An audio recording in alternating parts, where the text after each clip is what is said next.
Kalu, all the way from Johannesburg, and you are watching me on TC Television, so stay tuned for more info. God bless you. De la guerre civile, propos relayés par la communauté internationale. Dans l'entretemps, le pouvoir en place pousse pour en finir avec les dialogues nationaux et les rassemblements des forces acquises au changement prépare déjà sa veillée d'armes.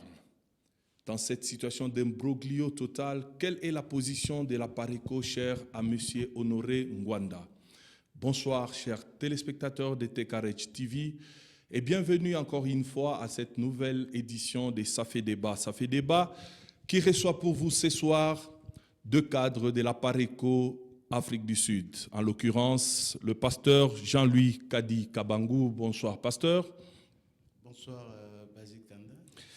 Et M. Adrien Bazolakio. Bonsoir, M. Adrien. Merci. Bonjour, monsieur. Bonsoir, M. Basile. Oui, merci. Nous allons aller droit au but. Monsieur, je suis content de vous recevoir sur ces plateaux de TKRH TV. La date fatidique du 19 décembre approche et la PARECO appelle depuis un certain temps à l'insurrection populaire. Aujourd'hui, quelle est la situation par rapport à cela? Puisque déjà, le 19 décembre, c'est dans quelques mois. Monsieur Kadi. Merci, Basile. Je voudrais d'abord dire une chose qui est très importante. La PARECO n'est pas dans la logique des élections. Donc nous ne reconnaissons même pas le mandat de l'actuel système d'occupation. Le 19 décembre ne représente rien pour la PARECO parce qu'au fait, nous ne travaillons pas pour le 19 décembre.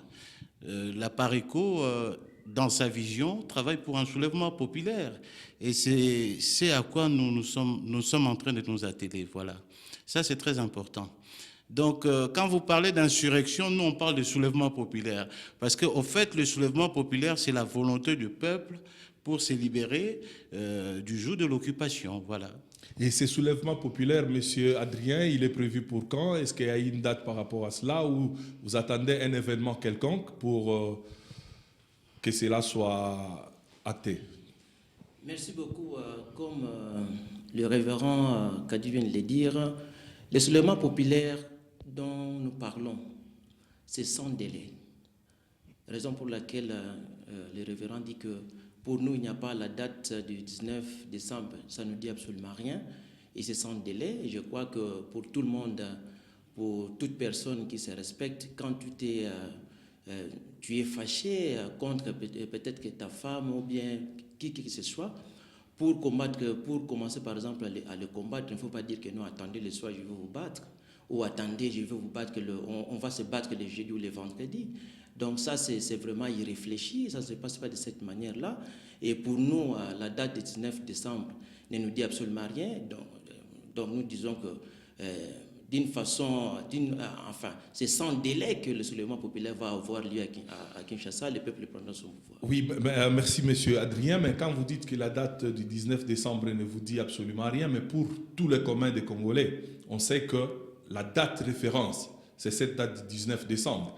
Donc c'est comme qui dirait la PARECO est en marge des aspirations des Congolais, puisque vous n'avez pas une date référence. Vous vous dites que ça peut arriver n'importe quand. Ça fait 5 ans que M. Kabila est au pouvoir et on continue à attendre. D'ici là, son mandat va finir. Et c'est à quand ces fameux soulèvements populaires propres à la PARECO? Je voudrais souligner une chose très importante, Basile. Parce qu'au fait, quand vous dites que ça fait 5 ans, c'est vrai que ça fait 5 ans, 10 ans ou 13 ans qu'il est au pouvoir. Pour un deuxième mandat, oui. Un deuxième mandat fraudulé, c'est vrai. Vous devrez d'abord reconnaître une chose, ça, tous les Congolais le savent. Aujourd'hui, le Congo, c'est un État sans loi. C'est un État dirigé par de barbares.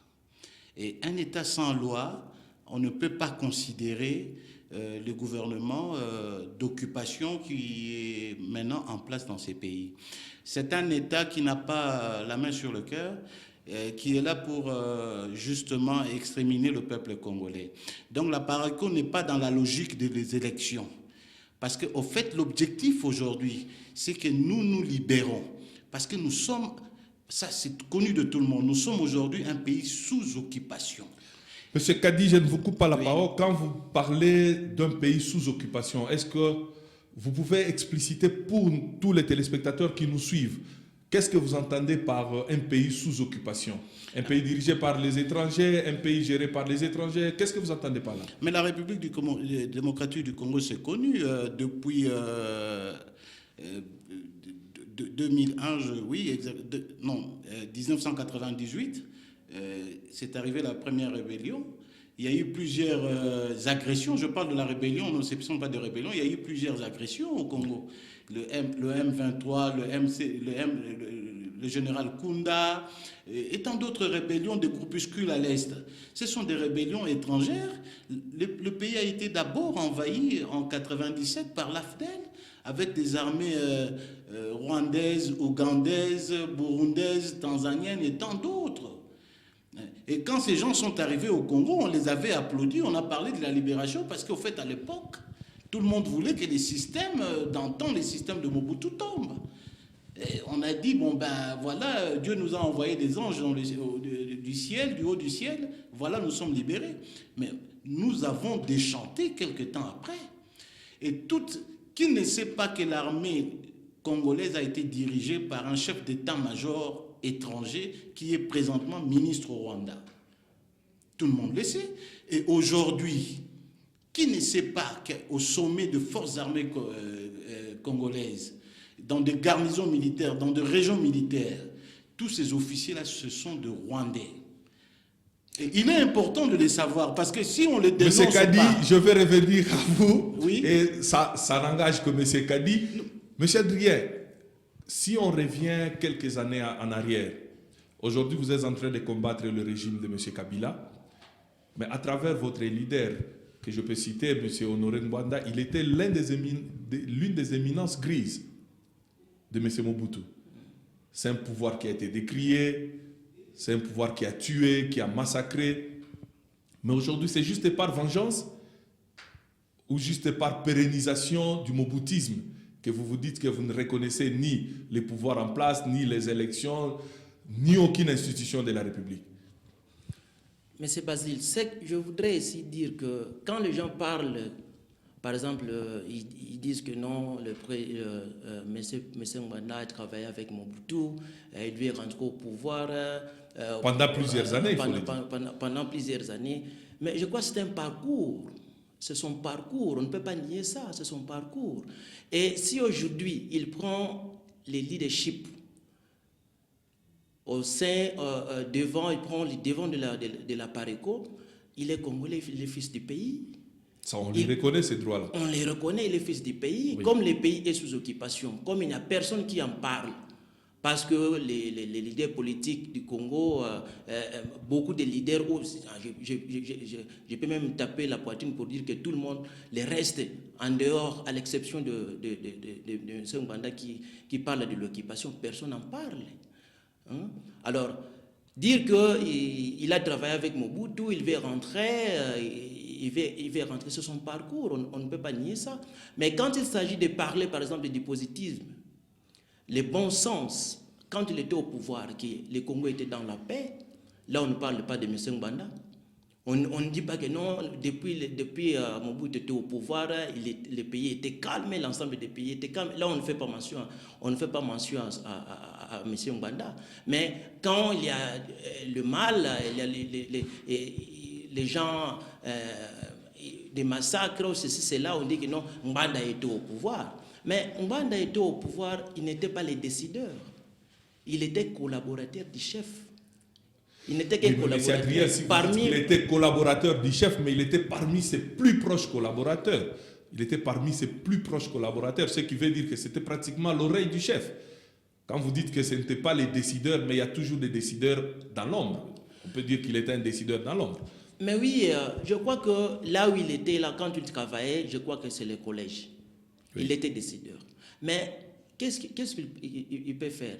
Quand vous dites à votre chef, faites ceci ou faire cela, il peut ou ne pas faire ce que vous êtes en train de dire. Vous comprenez? Mais reconnaissons que le mot, il pouvait même placer le mot et puis le mot trouve sa place. Et c'est ce qu'il faisait.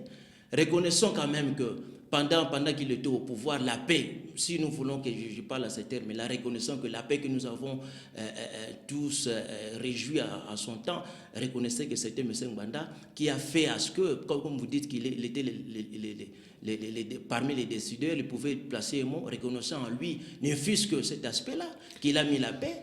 Comme vous voulez que nous puissions peut-être parler de lui comme il avait un mot à dire, reconnaissons que cette paix-là, c'était M. Ngbanda, pour ne pas parler de M. Mobutu. Oui, je pense que ça, tous les Congolais sont unanimes à reconnaître que le Congo de l'ère Mobutu, il y avait la paix, il y avait la sécurité. Mais je ne voudrais pas personnaliser ces débats en parlant seulement de M. Ngbanda. Nous voulons parler de l'APARECO comme une personne morale. Mais on va clore ces dossiers, M. Ngbanda. M. Kadi, quand vous parcourez les livres, les derniers jours de Mobutu, je crois, M. Ngbanda dit que c'est lui pratiquement qui avait donné le pouvoir à Museveni. Museveni qui était parmi les présidents de pays qui ont envahi le Congo. L'envahissement dont on est en train de déplorer aujourd'hui. Peut-on dire que M. Ngbanda a aussi une part de responsabilité dans ce qui arrive au Congo aujourd'hui? Non, mais d'abord, il faut comprendre que c'est un problème de leadership régional à l'époque. Oui. Parce qu'au fait, Mobutu avait le leadership de la région du Grand Lac. Oui. Et pour y accéder, il fallait passer par les zaïrs de Mobutu. Exactement. Donc, à l'époque, le président Honoré Ngbanda, je crois qu'il était conseiller spécial du maréchal. En matière de sécurité. En matière de sécurité. Et ça, c'est l'histoire, c'est connu de tous, ce n'est pas un secret. Donc, ces décideurs-là, entre guillemets, parce qu'on aime bien les appeler comme ça, ils ont envoyé Museveni au Congo pour rencontrer Mobutu. Donc, il fallait passer par le président Honoré Ngbanda à l'époque. Oui. En lui donnant le pouvoir, il ne lui a pas donné le pouvoir pour envahir le Congo. Il lui a donné le pouvoir pour son pays, l'Ouganda. Et à la suite, il avait aussi ses ambitions. Il voulait devenir peut-être comme Mobutu qui était leader à l'époque dans les Grands Lacs. Hein? Cela ne veut pas dire qu'il a demandé à Museveni d'envahir la RDC aujourd'hui. Parce que vous posez la question. Aujourd'hui, le Congolais, nous devrons nous réjouir d'une chose, et ça c'est très important, à savoir que si on parle aujourd'hui occupation au Congo, si c'est secret et connu de Congolais, c'est parce qu'un jour un homme s'est élevé debout et a crié. Qui parle de l'occupation au Congo, qui parle de la présence étrangère, comme le fait le président Honoré Ngbanda ou la PARECO. Et c'est l'opposition de l'accompagnement qui est sur place, ou c'est des Congolais qui ont appris ça du président Honoré Ngbanda et de la PARECO. Donc vous concédez quand même que, même d'une manière indirecte, il est responsable de l'occupation du pays aujourd'hui? Mais pas du tout, pas du tout. Tu sais, le pouvoir, pour l'avoir, il faut avoir une base arrière. Hein. Parce qu'au fait, en ces temps-là, c'est un système de coup d'État. Hein. Pour faire un coup d'État, il faut avoir l'appui de celui qui est déjà au pouvoir. C'était un système. Aujourd'hui, les paramètres politiques internationaux ont changé. On ne va plus au pouvoir par un coup d'État. La rébellion, on ne peut pas s'imaginer de ça même pour le Congo d'aujourd'hui. C'est pour cela qu'on parle du soulèvement populaire. Et à l'époque, c'était deux coups d'État. Oui. Il y avait un coup d'État au Congo un jour, Mobutu a pris le pouvoir en 65. Il y en a eu la guerre, l'agression dans un autre pays, tel a pris le pouvoir. C'était les systèmes. Et il fallait toujours avoir une base arrière, un appui régional. Et Museveni a eu l'appui régional à l'époque au Zaïre de Mobutu. Il n'était pas l'ennemi du Zaïre. Les ambitions naissent au fur et à mesure. Oui, mais on n'en disconvient pas. Les ambitions naissent au fur et à mesure. Mais c'est lui qui vous donne goût à ces ambitions. C'est lui qui vous ouvre la voie royale à ces ambitions. Non. Et aujourd'hui, quand vous changez de camp ou quand vous changez vos idées, il faut se dire quand même qu'il doit y avoir une certaine responsabilité, même indirecte. Puisque si Museveni est arrivé là où il est aujourd'hui, c'est grâce à M. Ngbanda. C'est ce qu'on peut dire. Non, mais c'est grâce à Mobutu, au Zaïre de Mobutu. Ngwanda a été conseiller C'est M. spécial. Ngwanda qui a pratiquement, comment dirais-je, qui a pratiquement convaincu Mobutu que c'est la personne idéale pour pouvoir diriger l'Ouganda et sécuriser les Congo. Monsieur Basile, je pense et ça, je n'invente pas, c'est les livres qu'il a lui-même écrits. Non, c'est-à-dire qu'il a aidé quelqu'un. Il a été le pont à l'époque. Et il y a eu, ce sont des intérêts régionaux à l'époque. Et vous remarquerez que quand il a accédé au pouvoir, son premier tapis rouge, c'était aux Zaïre. À Goma c'était aux Zaïre de Mobutu. Oui. Voilà. Et plus précisément à Goma, si je ne m'abuse pas. Je pense ce qui est important aujourd'hui, parce que ça, c'est l'histoire, c'est connu de tous. Moi, je pense qu'aujourd'hui, parce que les gens parlent d'Honoré Ngbanda, ancien mobutiste, Honoré Ngbanda a fait ceci, cela, mais qu'est-ce qu'Honoré Ngbanda fait aujourd'hui pour la RDC? Qu'est-ce que les Congolais aujourd'hui veulent pour leur pays? Ils veulent la libération totale de ces pays. Et Honoré Ngbanda aujourd'hui, en tant que leader, visionnaire, résistant, il veut donner aux Congolais ce qu'ils veulent, ce qu'ils attendent du Congo de demain. C'est ça ce qui est important. C'est ça l'objectif même de la PARECO. C'est pour cela qu'on parle du soulèvement populaire. C'est pour cela qu'on parle de la libération du Congo. Et quand parce que vous êtes journaliste, vous remarquerez que ceux qui sont au Congo, ceux qui sont à Kinshasa, ceux qui sont dans les systèmes d'occupation, ils ne parlent pas de l'occupation. Ils veulent faire croire aux gens qu'il y a une démocratie, que c'est par la démocratie qu'on va libérer le Congo. Ils parlent des élections, ils parlent des dialogues. Ils veulent aller de dialogue en dialogue. En fait, pour quelle finalité? Il est de votre devoir, en tant que quatrième pouvoir, de réveiller aussi la population. Parce que l'affaire du Congo aujourd'hui, ce n'est pas l'affaire d'Honoré Ngbanda. Il n'est qu'un visionnaire et il aide le Congo, les Congolais, à atteindre l'objectif qui est la libération. Voilà. Oui. Vous faites du soulèvement populaire un credo. C'est ce que vous pensez? Non. La réalité... L'émission a commencé, M. Kadi, il n'y a pas plus de 15 minutes, mais si ma mémoire est bonne, vous êtes revenu sur ces mots magiques plus de 5 fois. Comme vous êtes revenu sur le nom du président Ngwanda plus de 5 fois. Les soulèvements populaires, juste les soulèvements populaires. Ok. Une question par rapport au soulèvement populaire. Quels sont les moyens que la PARECO dispose pour pouvoir amener cette population à ces soulèvements? Vous savez, quand les gens demandent le moyen, ça me fait rire deux fois. Je voudrais qu'on réveille... Parce que quand même, vous n'allez pas faire un soulèvement populaire à partir de Paris, quand même. Non, mais écoutez... Vous devez quand même nous dire mais, quels sont les moyens que vous disposez pour pouvoir arriver à vos fins.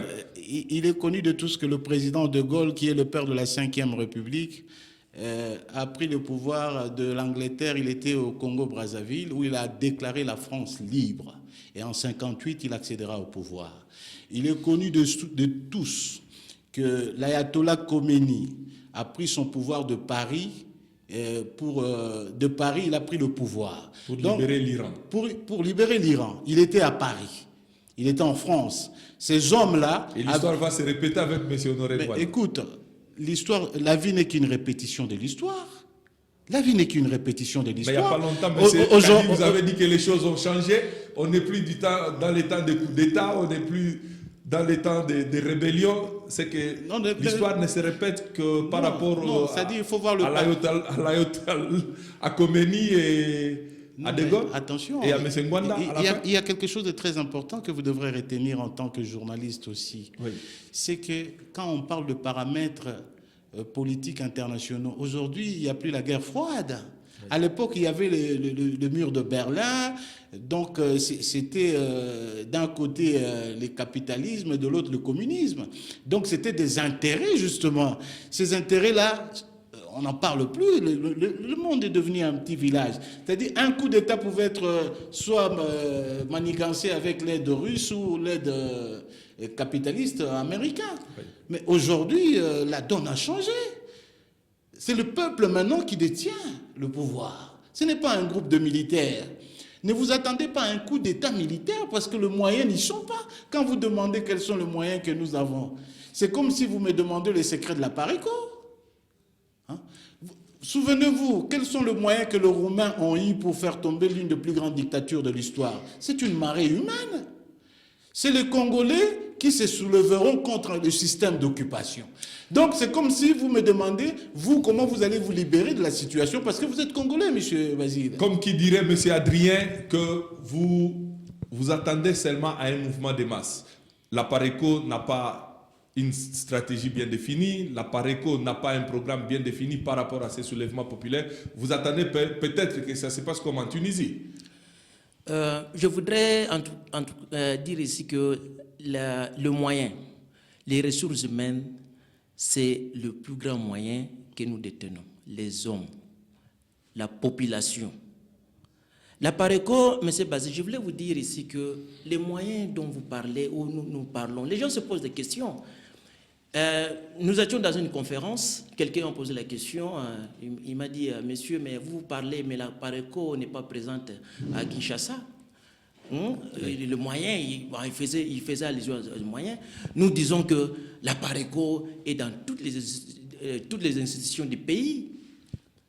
La PARECO, au moment où nous parlons, est devenu un état d'esprit. La douleur ou le malheur a atteint le paroxysme au Congo.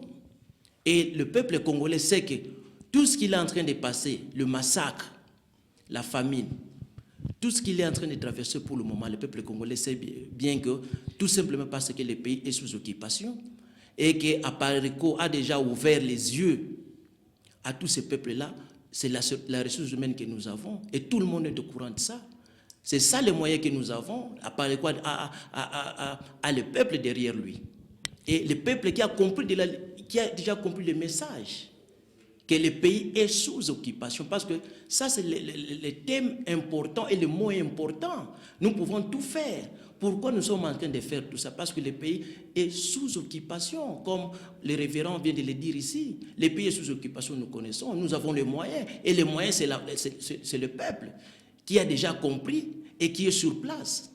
Raison pour laquelle chaque fois, quand PARECO parle que telle situation se passe à tel coin du pays, mais qui informe? Si ce n'est pas la population, si ce n'est pas cette ressource humaine-là, c'est la population qui informe, qui est au courant. Ça c'est une autre paire de manches. On va y revenir. M. Kadi, apparemment, vous avez quelque chose à renchérir là-dessus? Non, mais je voudrais dire une chose concernant, parce que vous parlez de moyens. Adrien vient de parler de ressources humaines. Oui. C'est ces peuples-là qui se soulèvera. Comment il va se soulever? C'est ça la grande question. C'est une organisation parce qu'au fait, la grande question que tu poses trouve sa solution sur place parce que la PARECO est à tous les niveaux. Ça, il faudrait le savoir. À tous les niveaux de la vie sociale du pays. À commencer par... Et dans toutes les institutions du pays. Dans toutes les institutions. M. Adrien. Non, pas selon M. Adrien. Ce sont des réalités que seuls ceux qui sont dans les systèmes le savent. Quand je veux vous dire que la PARECO est dans le gouvernement du Congo, la PARECO est dans l'armée du Congo, la PARECO est au niveau des universités, de Mama Yazando, de jeunes chailleurs. Toutes ces classes sociales-là, aujourd'hui, ils attendent que le mot d'ordre. Et ça, c'est très important, il faut le savoir. Qui tarde à venir. Hein? Qui tarde à venir. Le temps n'a plus d'importance. Vous savez que ça fait 10 ans que la PARECO existe. Et en 10 ans, la PARECO a fait un travail de conscience terrible. Nous devrons le reconnaître. Et c'est pour cela que nous sommes confiants à notre vision, nous nous y attachons et nous sommes sûrs que nous arriverons et la PARECO libérera le Congo.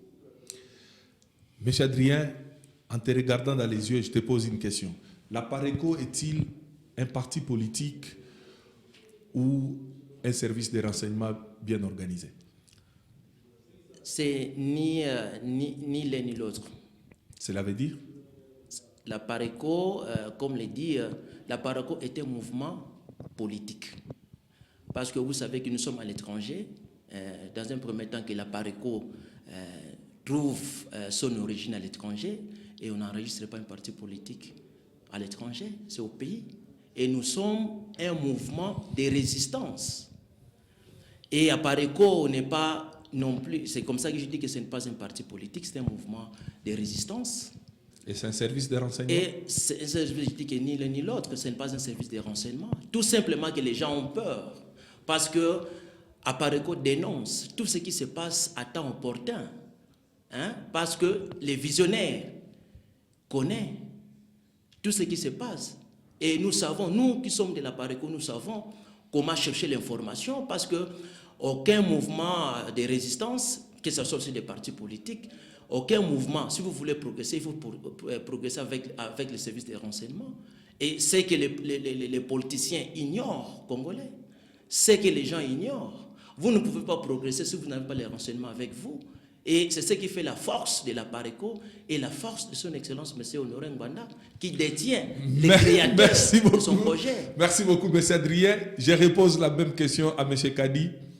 La PARECO, un parti politique ou un service de renseignement bien organisé?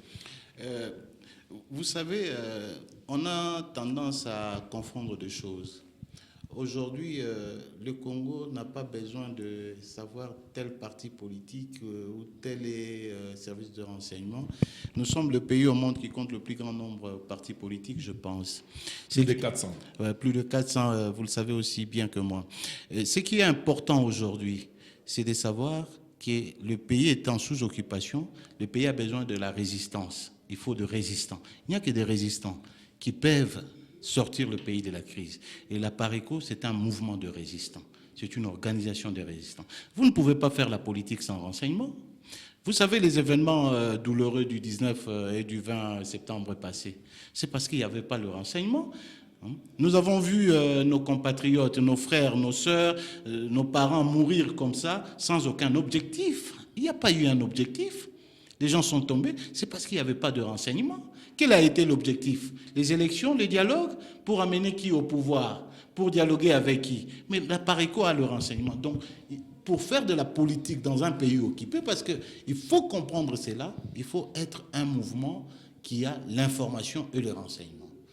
Ce n'est pas parce qu'au fait, quand on pose cette question, c'est parce que, au fait, Honoré Ngbanda, le président Honoré Ngbanda, c'est un spécialiste de renseignement. Mais qui est le président de la Russie? C'est un spécialiste de renseignement. C'est ce qui fait qu'il anticipe les choses. Quand vous ne savez pas anticiper, vous allez trouver des excuses.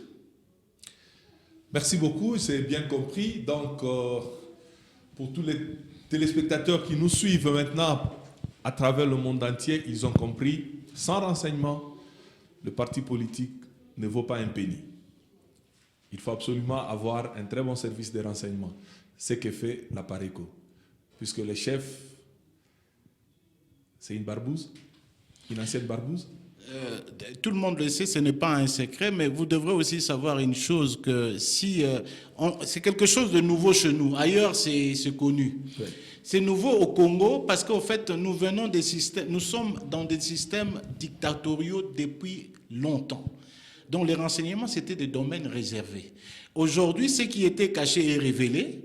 Et maintenant, les gens sont surpris. Hein. Vous avez la PARECO qui est même à Kingakati. Les gens, de fois, quand on révèle des choses, les gens sont étonnés. Mais c'est grâce à ces révélations que nous avançons dans la résistance. Mais comment vous n'arrivez pas à affaiblir ces pouvoirs ou à les faire partir? Si vous avez vos agents, puisque ne parlons même pas de la PARECO, vous avez vos agents même à Kingakati, la ferme présidentielle qui est à plusieurs encablures du centre-ville de Kinshasa. Mais comment vous n'arrivez pas à affaiblir ces pouvoirs et à les faire partir? Qu'est-ce qui manque à la PARECO? Non, il ne manque rien à la PARECO parce que la PARECO a des hommes de taille. Ce que je vais dire une chose, le souci, c'est ne pas de faire partir Kabila. C'est lui que vous appelez Kabila. Aujourd'hui, l'objectif de la PARECO, c'est de déraciner l'arbre de l'occupation. C'est-à-dire les racines. Parce qu'au fait, l'homme que vous appelez Kabila peut partir aujourd'hui, mais les systèmes demeurent. Si vous allez à ce que vous appelez, vous, aujourd'hui, les élections, mais on va élire un chef au sommet, mais avec quel chef militaire, avec quel service de renseignement? C'est avec l'occupant. La PARECO, c'est de déraciner. Celui que vous appelez Kabila, ça c'est quelque chose que la PARECO pouvait faire depuis longtemps.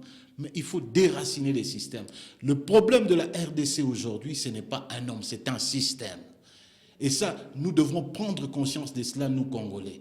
Parce qu'au fait, si nous sommes aujourd'hui la diaspora la plus active et vraiment dans le monde, c'est parce que chez nous, ça ne va pas.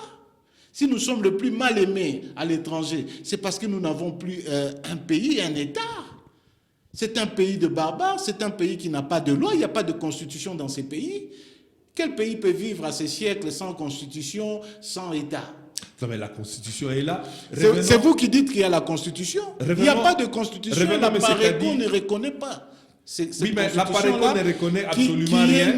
Qui n'a pas été écrite la par les Pareco Congolais. a difficile aujourd'hui à reconnaître même les institutions qui régissent le pays, mais dans l'entretemps, la Pareco a de membres dans toutes ces institutions. Cette contradiction, il n'y a que la Pareco qui peut l'expliquer, oui, monsieur Adrien. Non, il n'y a pas de contradiction. Monsieur Bazé, je voulais ici en tout cas dire, ça ce n'est pas une constitution. Nous appelons ça une charte de l'accompagnement de l'occupation. Ça m'a fait très mal. Quand vous avez éveillé à parler encore de ça, de la constitution, ça m'a fait très mal. J'ai suivi un des occupants. À l'occurrence Roubero. Oui. Qui parle que non, je reconnais encore en 2000, le 2 avril 2003, c'était le jour où ils ont signé l'accord, l'accord au cours du dialogue intercongolais. Il dit, je reconnais encore quelques de mes phrases, un paragraphe qu'il a placé. Vous comprenez? Donc, c'est une histoire montée, que ce soit les dialogues. La constitution dont vous êtes en train de parler, mais c'est conçu, il y a les occupants qui ont mis des clés, des mots de passe. En fait, au moment où nous parlons, le Congo est dirigé, celui qui détient le remote est au Rwanda. Vous comprenez? Est au Rwanda.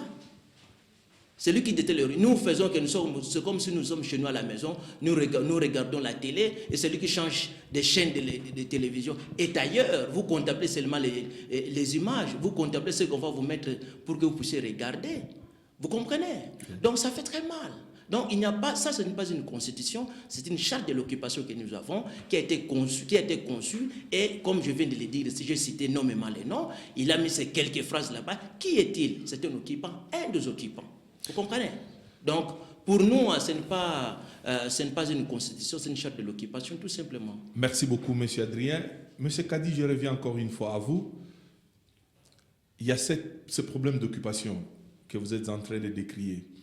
Mais il est reconnu que parmi ceux qui aident le chef de l'État en place, la plupart, ce sont des anciens mobutistes, ceux qui ont travaillé avec M. Ngwanda, que M. Ngwanda a côtoyé pendant plus de 20 ans peut-être. Qu'est-ce que M. Ngwanda a pu faire pour faire comprendre à tous ces gens-là qui sont en train de renforcer le pouvoir que vous appelez d'occupation, de pouvoir comprendre qu'il y a 80 millions de Congolais qui en souffrent? Il faut comprendre ceux qui sont en mangeoire. Hein. Ils ont encore les vieilles habitudes. C'est-à-dire, ils pensent... Ceux qui ont mangé avec M. Ngwanda, bien sûr. Non, ceux qui sont en mangeoire aujourd'hui. Parce qu'au fait, quand... Mais qui, hier, avait mangé avec M. Ngwanda? Toute personne a une histoire dans sa vie, a un parcours. Et le plus important aujourd'hui, c'est où sommes-nous? Nous savons d'où nous venons, mais nous ne savons pas exactement où nous irons demain. C'est ça ce qui est important.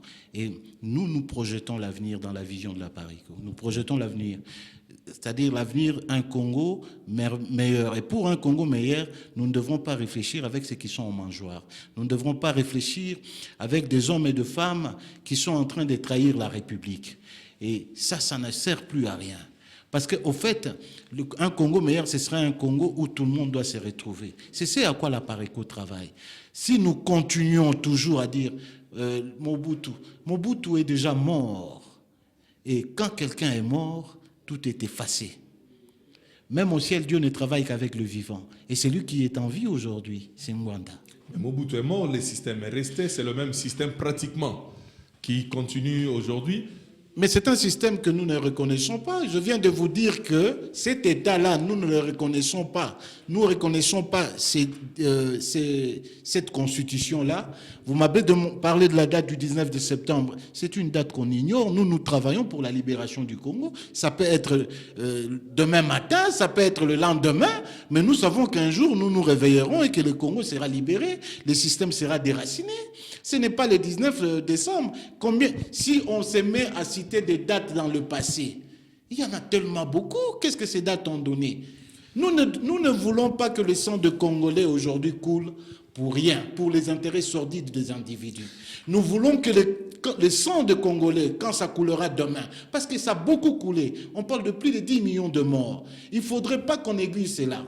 Et à l'indifférence totale de l'opinion internationale, il faudrait que le sang coule, parce que quand le sang coulera, nous serons libérés. Merci beaucoup, Monsieur Kadi Kabangou. Nous tendons pratiquement à la fin de cette émission. Mais avant qu'on puisse clore l'émission, j'ai 2 questions qui viennent de nos téléspectateurs.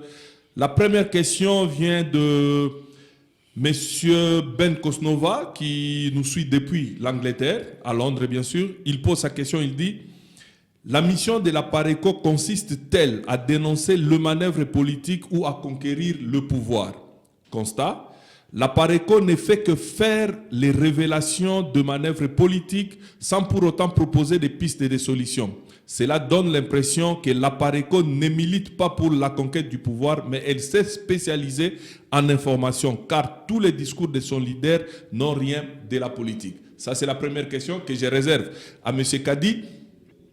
La seconde et la dernière, qui sera pour M. Adrien, et celle-ci, elle vient de M. Piro Yamba de Cape Town. Il dit: pourquoi M. Honoré Ngwanda s'évertue à critiquer et à attaquer M. Étienne Tshisekedi au lieu de s'attaquer au régime en place qui massacre et réprime la population congolaise? Est-ce la vengeance ou la haine tribale qui anime les leaders de la PARECO? Ce sont les 2 questions qui ont été posées par nos téléspectateurs. La première, M. Kadi. Je voudrais d'abord dire une chose très importante ici. Vous savez, l'objectif d'une organisation politique, d'un mouvement politique, c'est de conquérir le pouvoir. Oui. Et pour conquérir le pouvoir démocratiquement, il faut être sur un espace sain où vous pouvez aller à des élections saines aussi et démocratiques. Et aujourd'hui, la première des choses, c'est libérer le Congo, je l'ai dit et je le répète. On n'ira jamais, la PARECO ne parlera pas jamais des élections du pouvoir à partir du moment que le pays est occupé. La PARECO n'est pas là pour de révélations. Mais c'est grâce à des révélations de la PARECO qu'il y a beaucoup de choses n'ont pas pu se faire au Congo. Si la PARECO n'avait pas le renseignement, aujourd'hui le Congo serait déjà balkanisé. Et sachons une chose plutôt, nous Congolais, que ce dossier de la balkanisation n'a jamais été mis dans un tiroir. Il est encore sur une table quelque part. Et c'est grâce à toutes ces informations que nous recevons que cela est déjoué. Nous devrons déjouer l'adversaire pour atteindre notre objectif. Et demain, quand nous serons, nous seuls, sur le terrain, en ce moment-là, nous parlerons pouvoir. Vous pensez que nous allons nous battre parce que, après, pour donner le pouvoir, laisser le pouvoir dans la rue, nous nous battons pour refonder le Congo, pour une refondation d'un État. C'est ça l'objectif de la PARECO.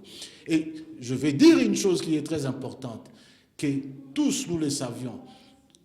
Demain, quand ça arrivera, le président Honoré Ngwanda parlera dans les ondes des radios et des télévisions périphériques au Congo.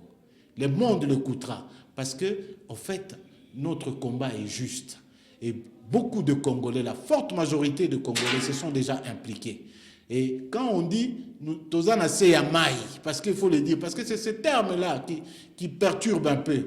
C'est-à-dire que nous sommes en pleine conquête du pouvoir, en plein conquête du pouvoir dans le but de libérer ces pays. Ce n'est pas le pouvoir pour le pouvoir, ce n'est pas le pouvoir du dialogue avec l'occupant, des élections avec l'occupant. Il y a eu des élections, vous savez ce que ça a donné, 20 dialogues depuis Sun City jusqu'à ces jours. Vous savez ce que ça a donné. Donc la PARECO est dans le bon et la victoire de la PARECO est proche. Voilà ce que je peux vous dire. Merci beaucoup, M. Kadi. Monsieur Adrien, la dernière question de notre téléspectateur, M. Piro Yamba. Merci beaucoup. Je dis d'abord merci à M. Piro qui a posé cette question. Oui.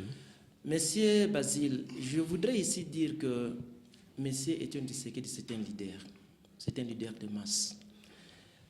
Le problème avec nous, les Congolais, enfin, je ne peux pas dire ici que M. Ngwanda a le temps de dire les choses insulter par exemple le leader, M. Etienne Tshisekedi. Il n'a jamais fait ça. Et nous aussi, nous ne le faisons pas. en tant que les adeptes, en tant que membres de la PARECO, nous ne pouvons pas faire ça. Tous deux, ce sont des leaders. Le problème qui se pose, c'est au niveau de la philosophie. Ça veut dire que quand on ne parle pas un seul langage, on tombe d'accord sur un désaccord. Vous comprenez?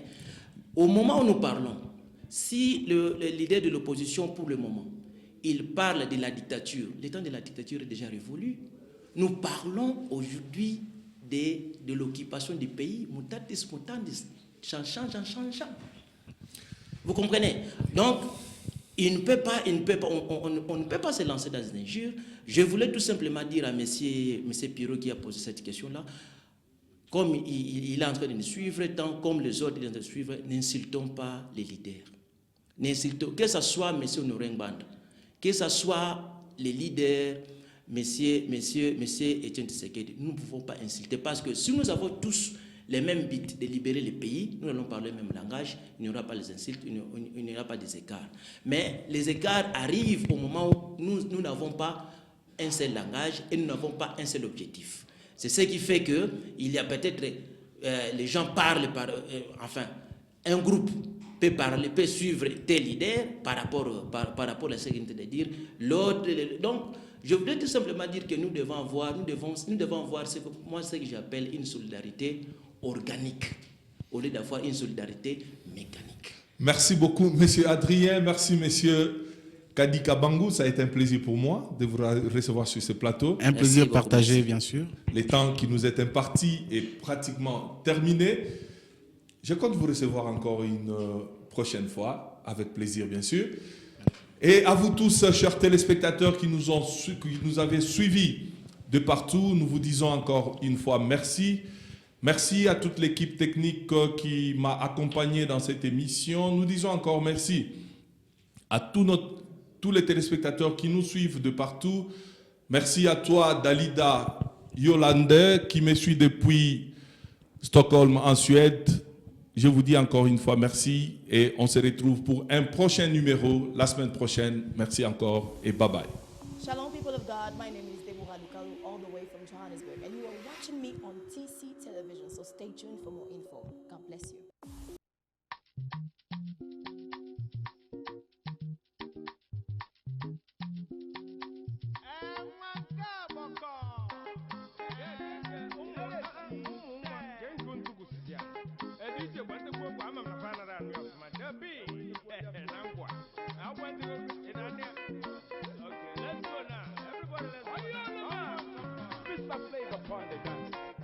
Obianuju, baby love to dance.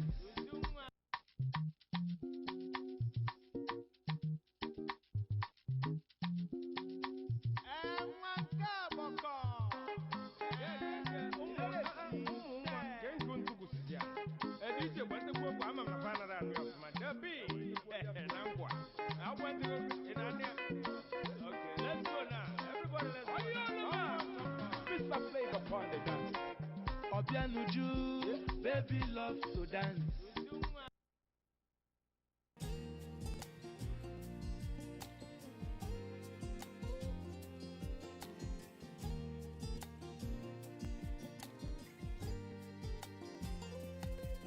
Il y a tant de douleurs malheureux dans ce monde pour se voir se faire la guerre. Tant de haine, tant de peine, de rancune et d'amertume pour cultiver la colère. Mais où est donc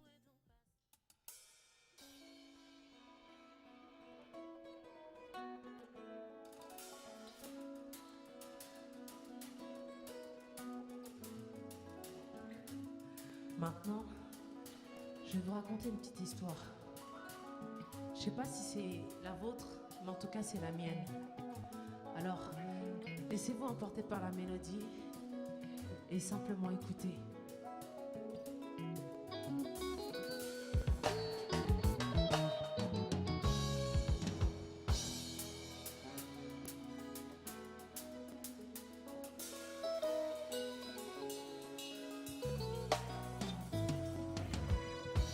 Je n'avais jamais connu ce qu'on appelle l'amour. Je n'avais jamais connu ce qu'on appelle l'affection.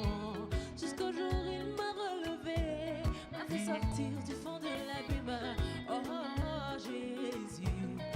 bannière. Oh Jésus, je n'avais jamais connu ce qu'on appelle l'amour. Je n'avais jamais connu ce qu'on appelle l'affection. Jusqu'au jour il m'a relevé, m'a fait sortir du fond de l'abîme. Oh Jésus, ma bannière.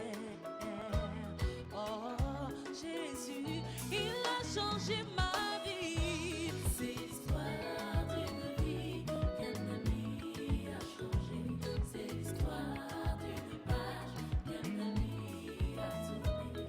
C'est l'histoire de ma vie. C'est l'histoire de mon existence. Voilà, je suis reconnaissant.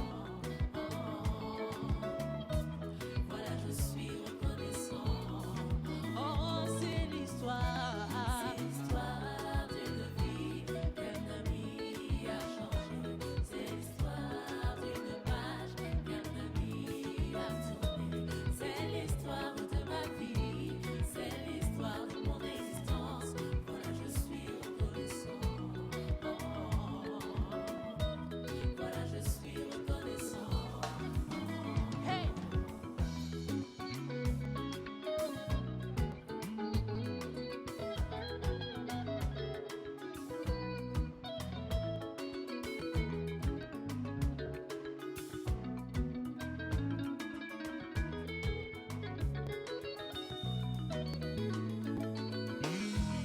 J'ai marché selon moi-même, sans vraiment le chercher. J'ai agi selon la chair, sans savoir qui il était. Jusqu'au jour où il m'a relevé, a fait de moi un être nouveau. Jusqu'au jour, j'ai vu sa puissance et sa grâce descendre sur ma vie. À présent, je suis libéré, mon âme est dans la paix et dans la joie. Désormais, je veux chanter qu'il a changé ma vie. J'ai marché selon moi-même, sans vraiment le chercher. J'ai agi selon la chair, sans savoir qui il était. Jusqu'au jour où il m'a relevé, a fait de moi un être nouveau. J'ai vu sa puissance et sa grâce descendre sur ma vie. Je suis libéré, mon âme est dans la paix et dans la joie. Je veux chanter qu'il a changé ma vie. Jésus, Sauveur, son nom est le réparateur de vie. Il est mon sauveur, son nom est le réparateur de vie. Oh, c'est l'histoire d'une vie qu'un ami a changé. C'est l'histoire d'une page qu'un ami a tournée. C'est l'histoire de ma vie. C'est l'histoire de mon existence. Voilà, je suis reconnaissant. Voilà, je suis reconnaissant. Oh, c'est l'histoire. Oh, oh, oh, oh, oh. C'est l'histoire. Oh, oh, oh, oh. C'est l'histoire de ma vie. C'est l'histoire de mon existence. Voilà, je suis reconnaissant. Voilà, je suis reconnaissant. Oh, c'est l'histoire. C'est l'histoire d'une vie qu'un ami a changé. C'est l'histoire d'une page qu'un ami a tournée. C'est l'histoire de ma vie. C'est l'histoire de mon existence. Voilà, je suis reconnaissant. Voilà, je suis reconnaissant. Oh, c'est l'histoire. C'est l'histoire d'une vie qu'un ami a changé. C'est l'histoire d'une page qu'un ami a tournée. C'est l'histoire de ma vie. C'est l'histoire de mon existence. Voilà, je suis reconnaissant. Voilà, je suis reconnaissant.